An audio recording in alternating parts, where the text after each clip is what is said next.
Vietnam dan memiliki kapasitas 1.000 tempat tidur serta 50 ruang isolasi. Ini kan semuanya ini memang kita rencanakan dan kita siapkan.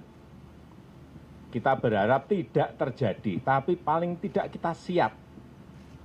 Wisma Atlet kita siapkan 2.400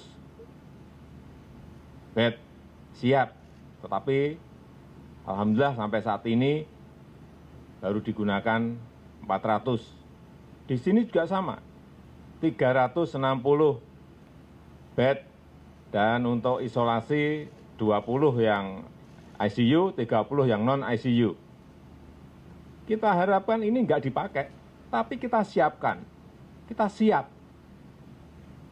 Sejak awal saya sampaikan ini dibangun memang untuk menyiapkan itu. Kita harapkan nggak dipakai. Nah, nanti kalau sudah semuanya selesai, baru ini akan kita alihkan kepada penggunaan yang lain.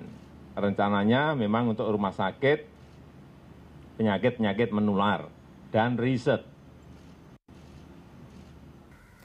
Kebijakan yang diambil pemerintah dalam rangka menangani penyebaran COVID-19 ditetapkan berada pada 3 fokus utama, yakni kesehatan masyarakat, mempersiapkan jaring pengaman sosial untuk masyarakat lapisan bawah, dan menjaga berlangsungnya dunia usaha khususnya UMKM.